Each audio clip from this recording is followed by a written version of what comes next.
Aloha and good evening, everybody, or grand rising, whatever you might be tuning in from. Today, we kill your darlings.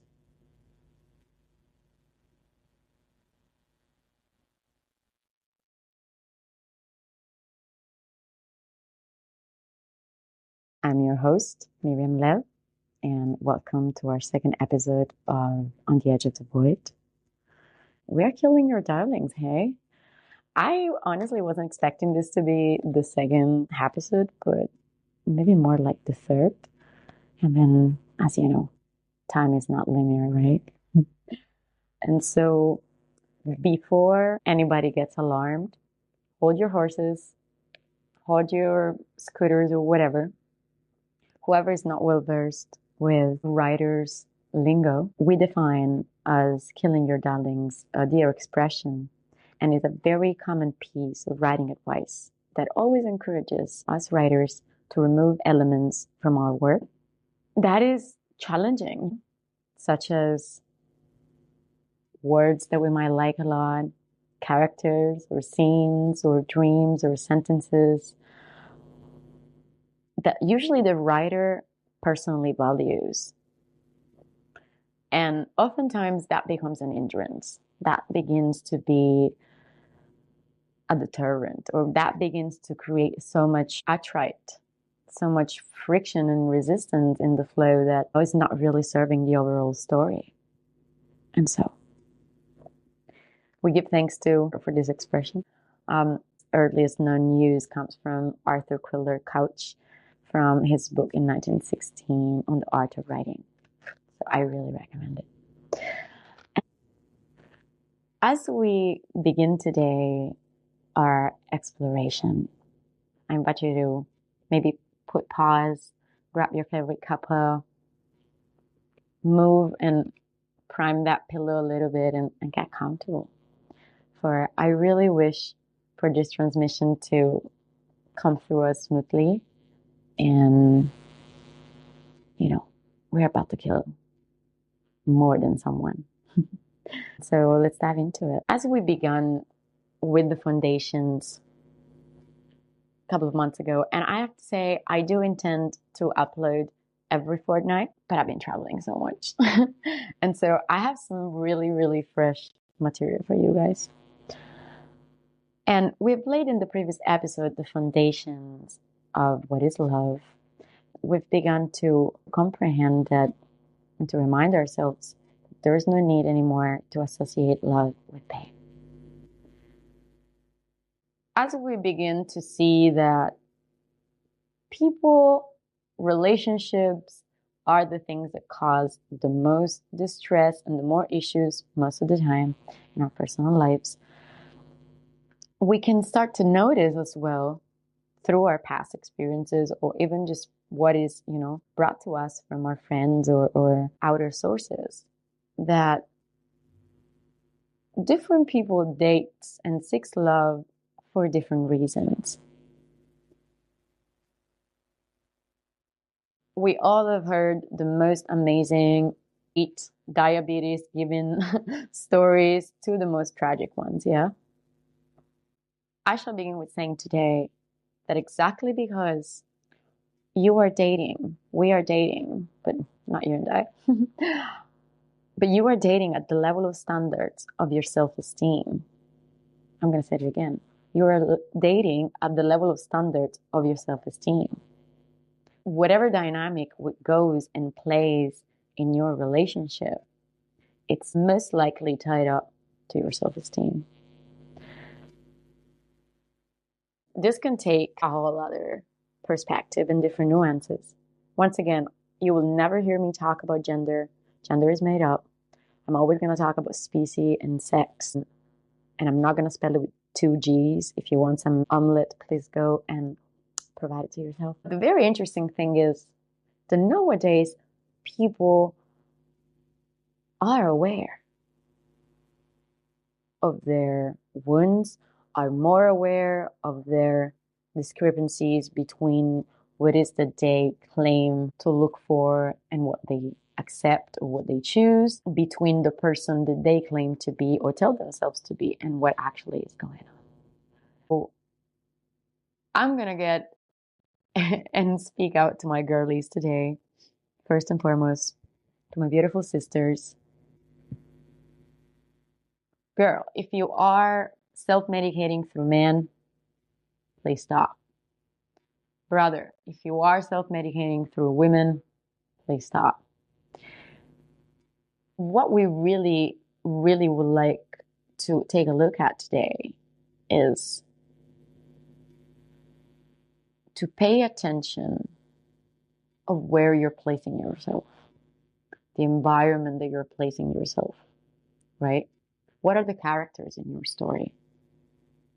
What are the scenes that are happening or that have happened, right? What are the most common and recurrent thoughts that you find yourself listening at, or what is the content that you consume? What is the narrative or crazy life lore that the people in your life and in your story are telling and sharing with you? What are the stories that are touching you right now? As we all know, but if you do not know about the different dynamics, anxious, avoidant, and secure, but we're going to talk about secure later.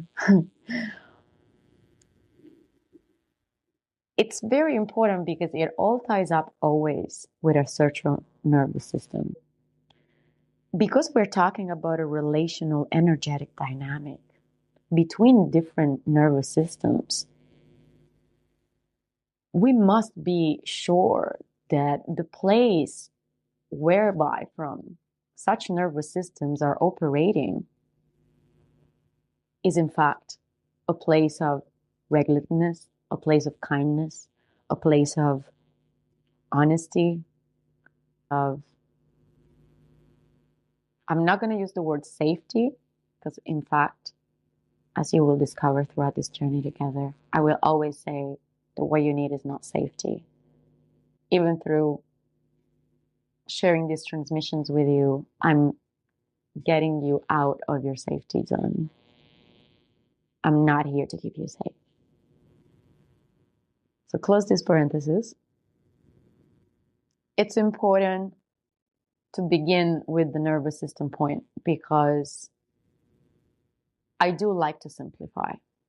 I'm not going to fill you up with unnecessary words and techniques and so forth. I wish for you to get clear. I wish for you to, out of this 35 minutes, 20 minutes, an hour, I don't know, whatever long these transmissions each time will be, for you to be able to get up of that chair or your mat and feel that it has sunk in. Oftentimes, women get labeled as or called as being too much in their masculines. I'm going to break an arrow here. There's no inner masculine inside the feminine. There's only a feminine being. And we do have electric charge and electrical channels. And we do have qualities that are innate of woman, of woman, and that have been passed on onto the masculine and therefore are identified and more specific to the masculine embodiment, and yet they're already part of her. But when this association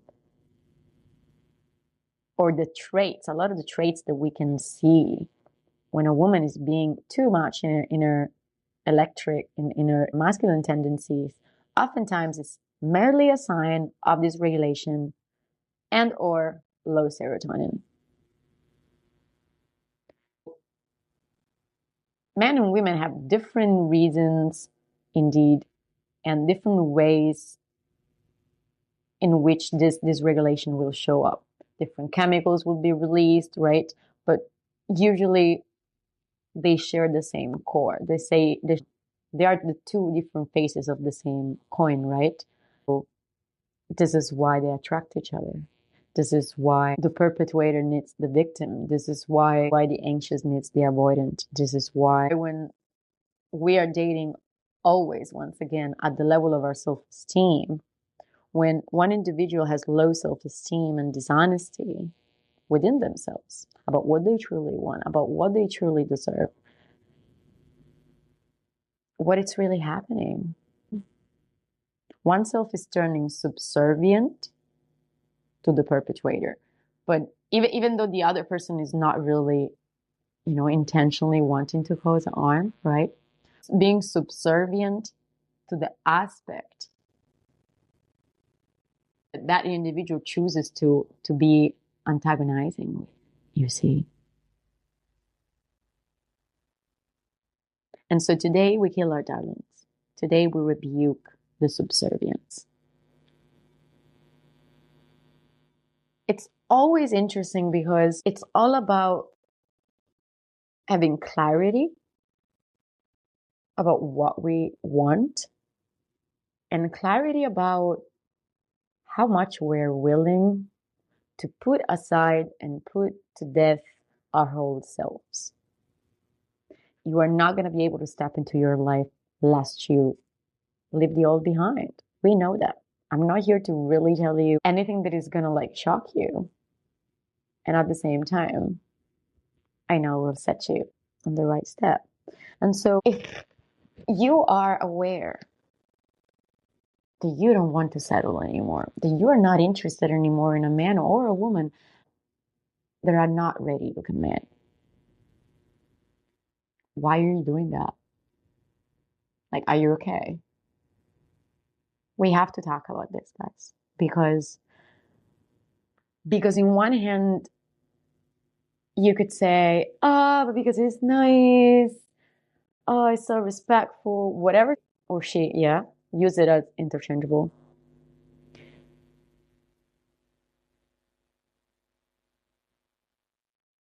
Why are you accepting not even what you know you deserve? It's time right now to really ask yourself that. Because the law of reciprocation is always in place. It cannot fail. You will be reciprocated with what you are. And so are you somebody that accepts below bare minimum? Are you somebody that chooses non-commitment? Are you intentionally saying that you wish to invest and share most of your precious time in this fleeting life with somebody that is avoidant or recovering? Is it worth it to investing in this? Usually the recovering anxious individual, exactly because it doesn't require a forever, let's say, forever and ever commitment in this very moment, all they are searching from the avoidant is to be reassured that yes, the connection means something, and it isn't worth investing in, and it's going somewhere. And then the recovery avoidant wants the relationship, and they're probably going to ask you for some time to slow down enough so their nervous system is able to slowly unfurl and heal through this connection, but without really exceeding in their capacity of receiving a demand, right? And meet your demands, which are completely righteous. And they would always be.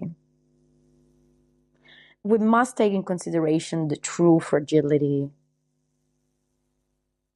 of the avoidant individual. Indeed, we always must honor and love the other in this process. And I'm not saying that you have to do this. You might be right now in one of these anxious avoidant dynamics, right? The game of insecurity must end, and only when that ends, the true intimacy game can begin. Once the game of insecurity ends, the game of intimacy can truly, finally begin. The invitation for all of us, recovering and non-recovering, or who is secure in themselves enough, that has already moved through these things and has already found everything that they needed within themselves. The invitation is for all of us to be transparent, always, always transparent, because transparency, clarity creates a better quality of intimacy. And so we move away from the dishonesty and not being clear and outspoken about what are our fears, and the fact that each person, each avoidant and anxious might be having that experience. That surely is valid. You're having that experience. Does that mean that is true? Not really. Like, the other person might just actually be ready, or the other person might actually be waiting for you, or so dishonesty always causes suffering, and clarity and transparency, honesty creates intimacy. And so as we move into the secure, which I'm not going to call attachment, like we are removing all attachments here. I'm not here to give you more attachments. I'm not here to promote you and sell you a product. I'm not here to tell you take this supplement and you're gonna heal, like, or machine, or none of it. This is a journey of spirit and soul. This is where we get honest. Part of becoming secure, steadfast on your feet or on your identities, having the self-awareness to always speak our truth and honor each other nervous systems and love upon one another, and to own our own needs and desires and fears and so forth. Once all of that has been cleared, once the air has been settled and both individuals that are meeting are secure and they're in a cohesive, unified, shared field of love and commitment, where commitment is leading to safety, the safety that the heart is seeking, not the safety that I was talking about earlier, right?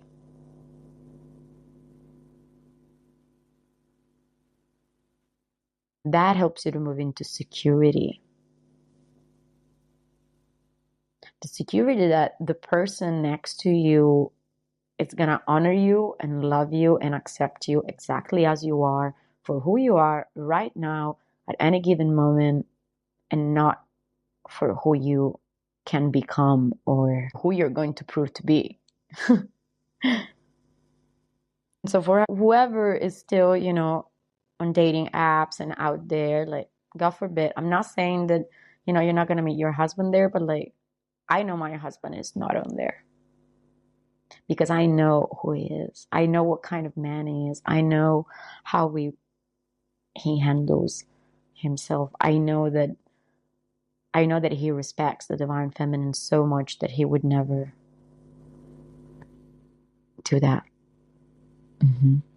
I'm going to reiterate this. Accepting less than what you know you're worth,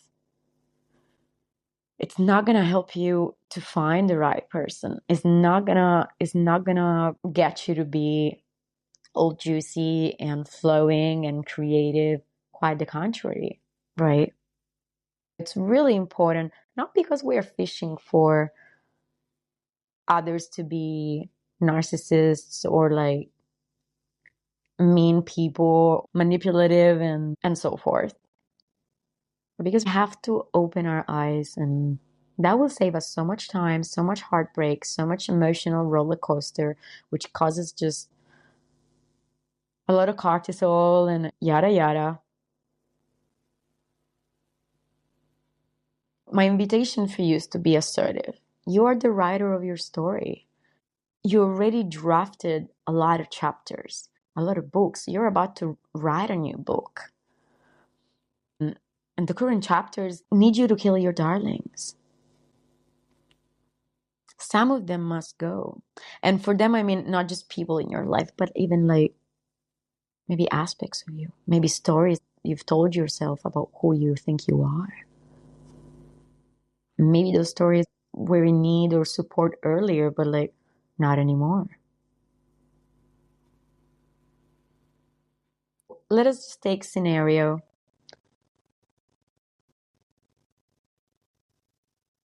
Marie, Marie, she's a beautiful young woman. She's in her early 30s and she meets Allen. And one probably is French and the other one is English, I suppose so. um she has some rough background. She had really beautiful love stories. She had really rough ones, some in between. She spent a lot of time focused on herself, and she's pretty happy where she's at. She has a really fun job. She has lots of friends. She spends quality time with her family. She loves animals. She spends a lot of time outdoors. Her life is really multicolored. Of course, she's still super believing in love, but she's a bit fearful, yeah. Like she's been hurt before. That gives her a little bit the EBGBs, right? That gives her a little bit of uncertainty and hesitancy, and that's okay. But she's still positive. She's like, I know it can happen. I know I'm here for love. And then there's Alan. Alan, he is an English, also young man in his early 30s or a couple of years younger than her. And he, what does he do? Maybe he works in IT. Maybe I don't know, maybe he's a web designer. Maybe he does music. Maybe he's a music producer. He spends a lot of time in indoors. He loves outdoors too, but he's really focused on his work. And he has not too many friends, but like the right ones. And he's been super hurt from his last relationship and has been discovering more about his masculinity. He has gained a lot of confidence. He had been hurt by different girls before, and yeah, like taken advantage of, and he felt manipulated, right? And so now after probably almost 2 years or whatever time, enough time for having found himself again on his own after a quite long relationship, he knows what he deserves. He's clear about what he wants. But he's a bit too stiff in his position to the point that now he absolutely wants the woman to be head over heels for him. And you get me? You feel me? You see what I'm painting at, right? And so the thing can go in three different ways, I would say. One, they meet, they spend time together, they date, they go out. After some time connecting and they're both shy. They spend good time together. Option A, they kick it. Everything flows. They face their fears and everything is super honeymoon phase. Option B, they are two still resisting in their anxious or avoidant and they don't get to find a middle ground. Option C, they both like each other. They spend a lot of time texting over the phone. They do want to meet. She's a bit on her positions and she put up not walls, but she put up her boundaries. She's like, hey, I know my borders. I know my boundaries. Like, this is what I'm willing to move just yet, and this is what I'm not. And so she says, what are you going to do? Because, like, I don't really wait around. I'm not going to be head over heels for you if you don't show up in a more like tangible way, committed way, right? And so, what usually an avoidant would do by the book would be beginning to try to assert dominance of the situation instead of being open about his vulnerabilities and setting like connection and kindness, right? In this opening up.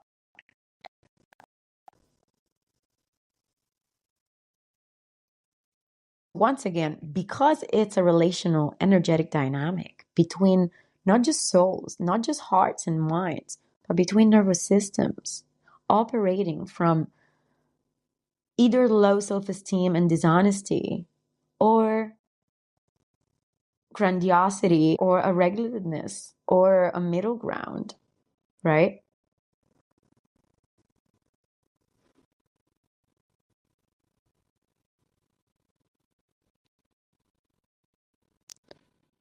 Woman, you know that you're done settling, you're done spending hours and hours on the phone with somebody that hasn't taken you out on a date yet, hasn't made like tangible plans to meet you. He says that he will.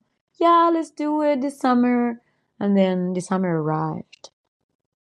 Oh, it's June already. So, like, have you got tickets yet? I want the receipts. Otherwise, it's just more wind, more air into the windmill, we say in Sicily. Is somebody speaking to you because they back up their words with truth and actions? Or is just more air to the windmill?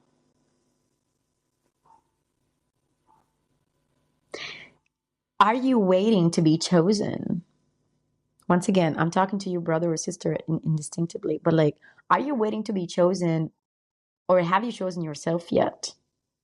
Are you being chosen for who you are or for who you have to prove to be?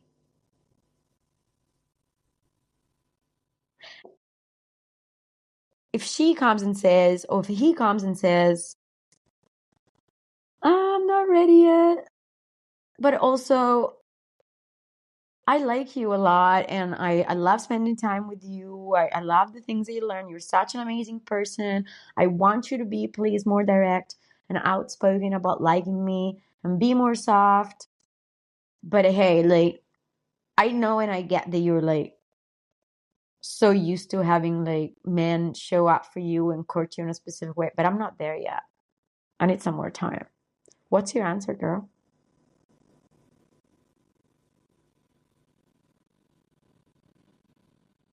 Auntie Miriam today is passing you the knife to kill your darlings. If you want a rope, I'm a rigger. Please tell me, what kind of rope do you like?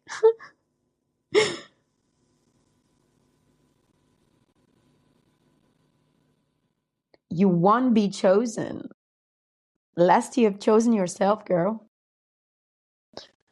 Or brother, or boy, or man, whatever you guys might be at in your inner transmutation and alchemical process.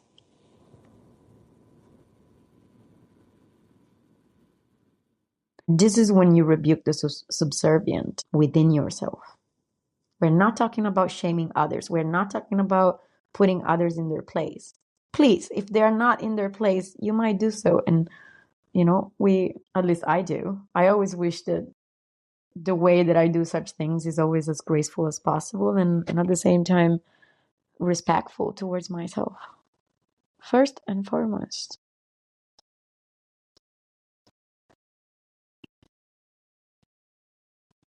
So this is your second cleaning of the season. You started in spring, now it's June. Yalla. This is like almost July. This is the perfect moment. New moon just passed, right? You can still seed. Find your new moon within. This is not about, I'm not suggesting you to do moon rites. Or rituals. I'm not for that. Definitely not. But find your new moon. right now, we're sitting together. Let's do it together.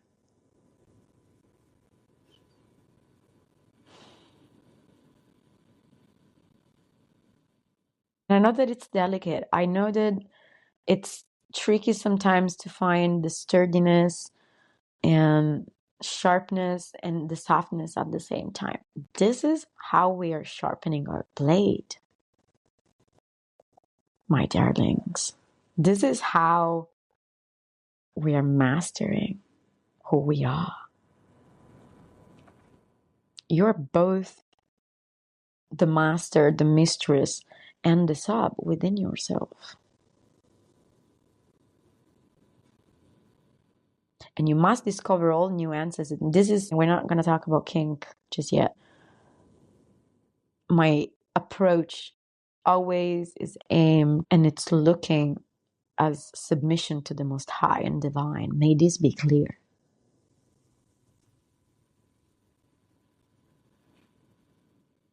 And so, let's do it together, right now.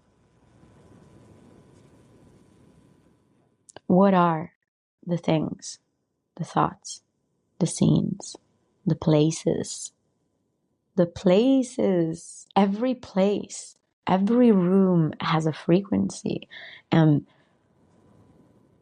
you don't have to go again in some places if you don't like them, if your nervous system doesn't feel good there, or that doesn't mean you might not be able to, but why would you bring yourself to be in a place that doesn't resonate with who you are, with who you want to be, with the kind of vibe that you are calling in to your life?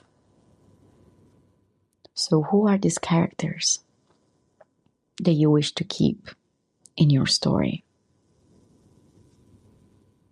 And which ones are the darling ones that you know that do not serve a true purpose for the overall story? And most importantly, to the unfurling of the main character, which is you.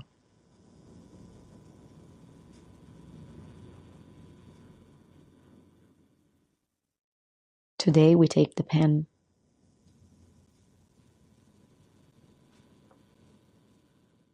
and we remember that we can rewrite it as we please. How does he speak? How does she speak?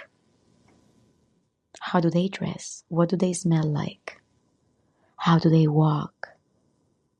Do their robes fluctuate when they move? Does the thunder strike when she speaks truth? Does the cat purr when jumps on your lap? Is the candle steady or flickers in the room? Is the breeze coming from the south, from the desert, or from northwest? What does it smell like?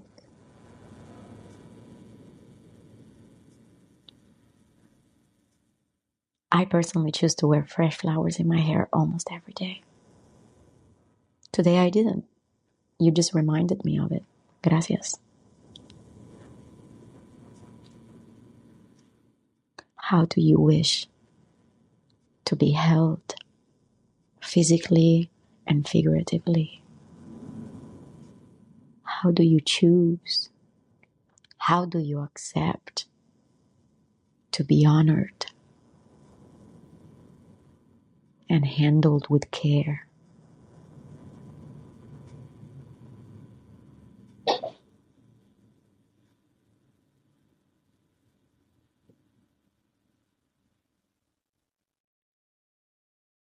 How is your quality time together?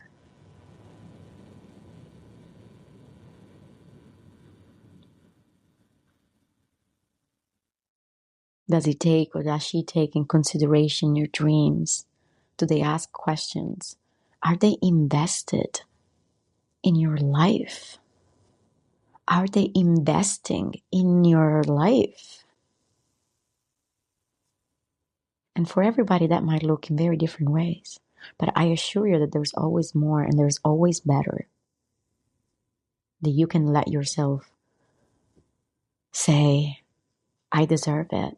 I am ready for it. I open my arms and I let myself receive all of the goodness that is here for me at this time. Because I am that. Because I deserve that. Because I have already found that within myself. Therefore, it's unmistakable that it shall be mirrored outside. No doubts in faith.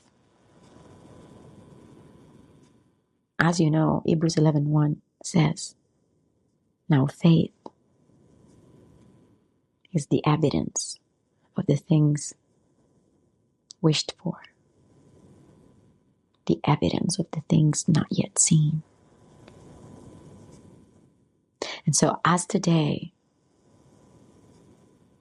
we have digged a very nice pit for the tired members of our old past lives. And we have spoken beautiful, loving words upon it. And we give thanks for all that was and that has been. We brought fresh flowers.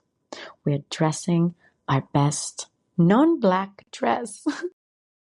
But hey, I look great in black too. So, I mean, how to blame you?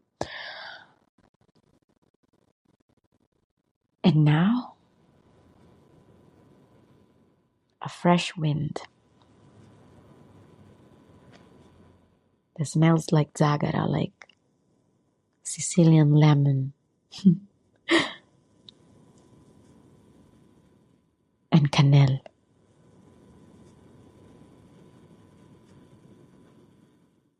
Lavender and oregano, right? And a new path begins before us, before you.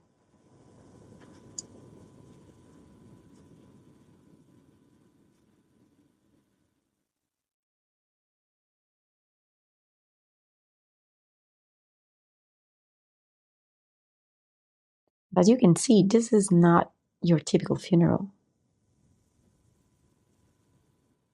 We are not mourning today. We are celebrating a great new beginning. Ad Majoram, my dear, dear ones.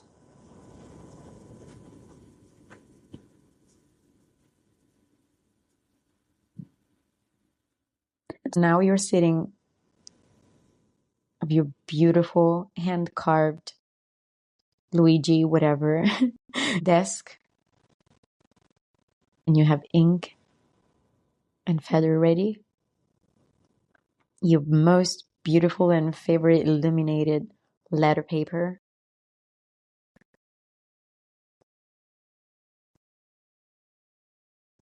And you are the one that can choose. So this freshness,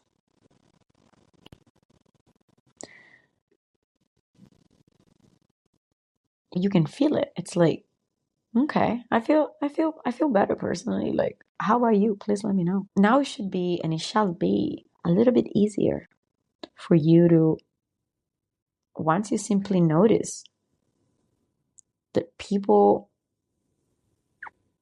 that perhaps are interested in you, and that could be, romantic, or that could be business, or whatever, that's not in alignment with the darlings that you're keeping,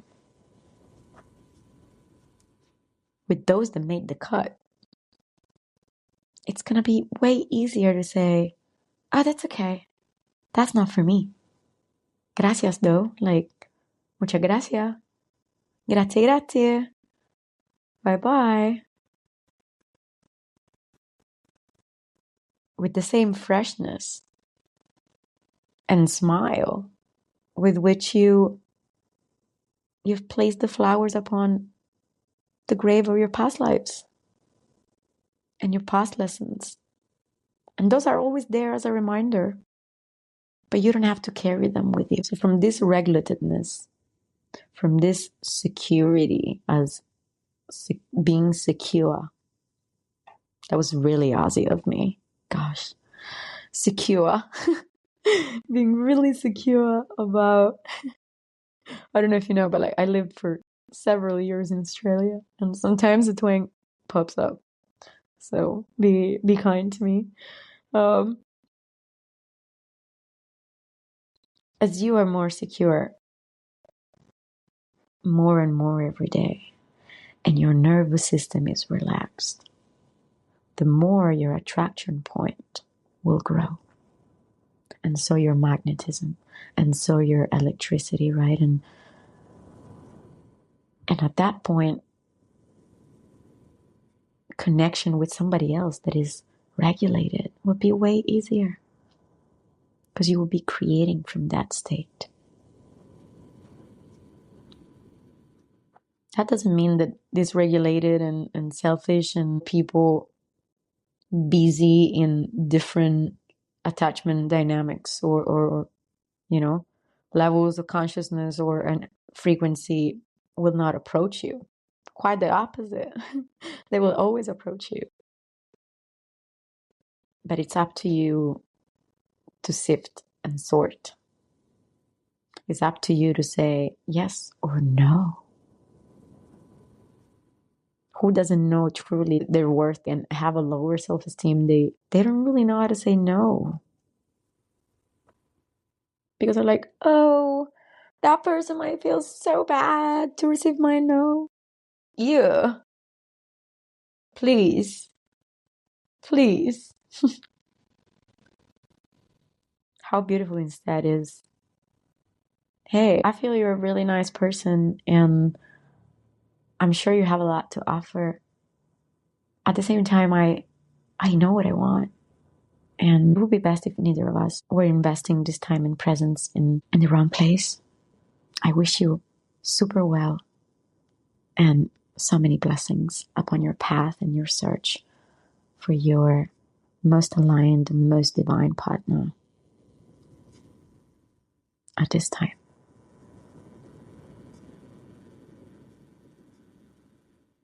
How beautiful. How exciting. How refreshing. Instead of like tears and gosh, girl, like if he makes you cry, like you want your panties to get wet, not your eyes. Let's be really clear. And same all the way around. That doesn't mean that you're not going to cry sometimes. Find your cues. Be assertive. Pay attention. Everything is really, really clear. And the pen, once again, is in your hands. So I'm so glad we did this today. Like I'm so excited for all the amazing things that are in front of us, ahead of us for this amazing summer 2025. I would love to hear about your plans. If you have any like travel suggestions or if you're going through something in your relationship and you want to just put it down in the comments or send me an email, please do. I will begin to have guests pretty soon. I am organizing all that. If you want to talk about something with me and sit in my lounge, please send me an email. And if there's anything that you just wish for me to talk about, don't forget to follow, subscribe, and like and share.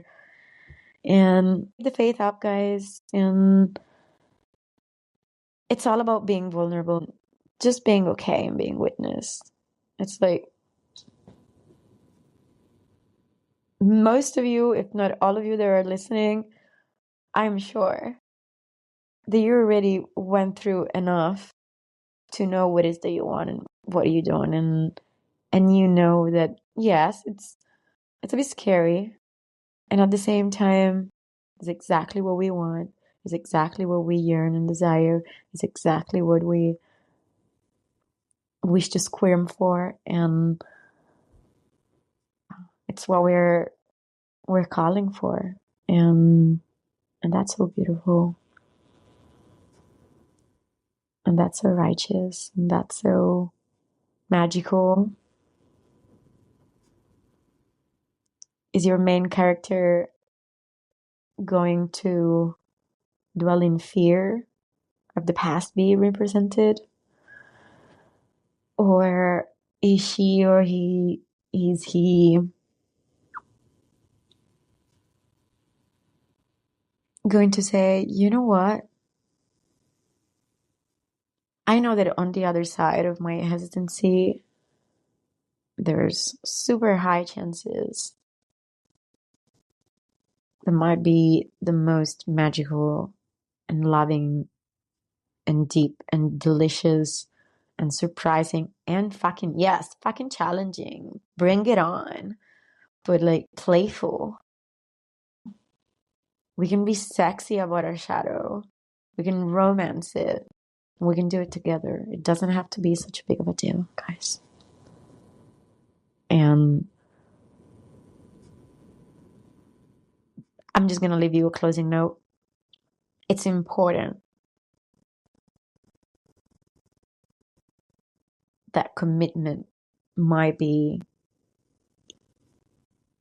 balanced. Balanced.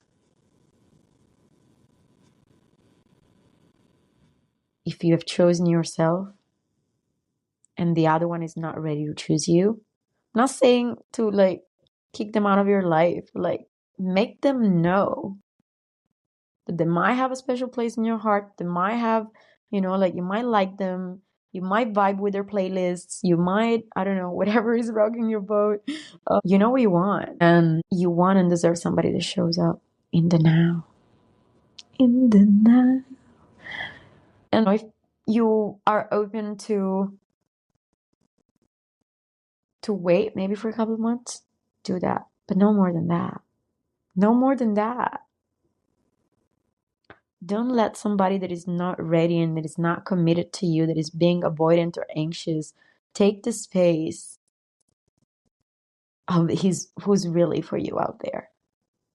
Because that's the catch. Like, somebody's gonna have to fill that spot. Like, if he or she for you are out there, if your husband and wife are out there, and you're losing your time with somebody that still, you're just repeating the old lesson, guess what's gonna happen? And so,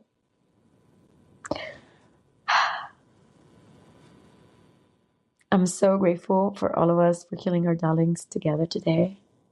And I wish you a very hydrating evening and nourishing foods, plenty of rest. Turn your mobile and your technologies off. Maybe put your feet on the ground, go look at the stars and make a wish and write your story. Don't mourn your darlings. Thank them. Because now they're not weighing you down anymore.